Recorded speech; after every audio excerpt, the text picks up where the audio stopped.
When considering the solvency of an insurer, the supervisor will assess whether there are sufficient assets to cover both the technical provisions and the minimum required capital for the insurer. The first component of assessing solvency that we will discuss is asset quality.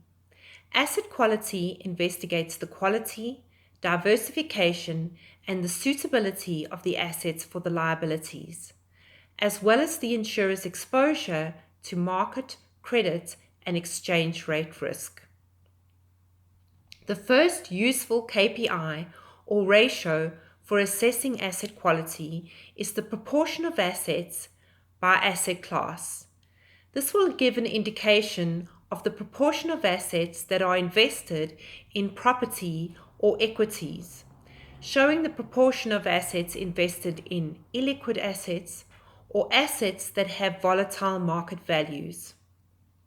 The ratios for secure, unmarketable, non-performing assets and investments in related parties is also helpful.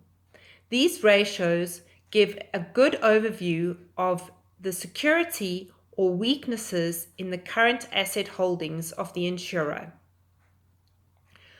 For example, the non-performing assets ratio would consider the ratio of non-performing loans and receivables that are more than 90 days overdue as a proportion of the total assets.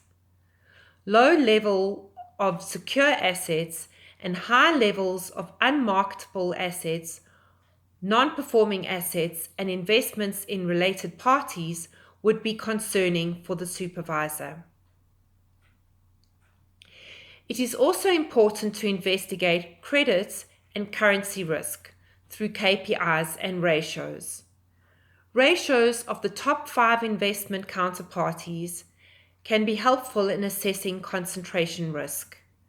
We should also take the credit rating of the counterparties or institutions that the insurer has high exposure to.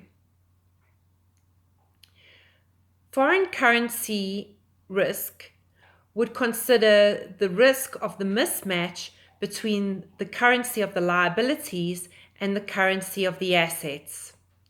The ratio of the proportion of assets in excess of the liabilities in foreign currencies can be helpful to assess exchange rate risk.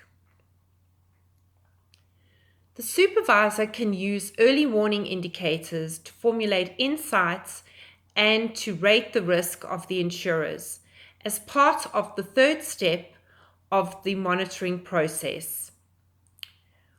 Warning indicators that would raise concerns around quality of assets of the insurer include the following: a lack of diversity in asset classes, high levels of exposure to volatile and illiquid assets, for example, equity and property, a significant fall in the value of assets, high concentrations of assets in institutions with poor credit ratings, and a failure to comply with the regulatory requirements for maximum investments by asset class.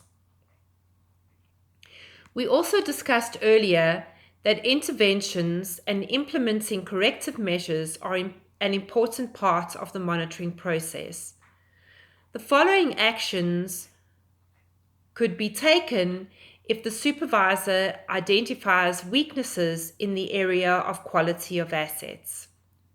The supervisor can investigate the situation further and assess the investment policy and the implementation of that investment policy for the insurer. The supervisor could instruct the insurer to reduce its risk relating to assets. So maybe they would instruct the insurer to disinvest from certain investments. Or the supervisor could require the insurer to hold additional amounts of capital for their investment risk. There is a forum on asset quality, and please give more suggestions on possible warning indicators and interventions for asset quality in the forum. Thank you.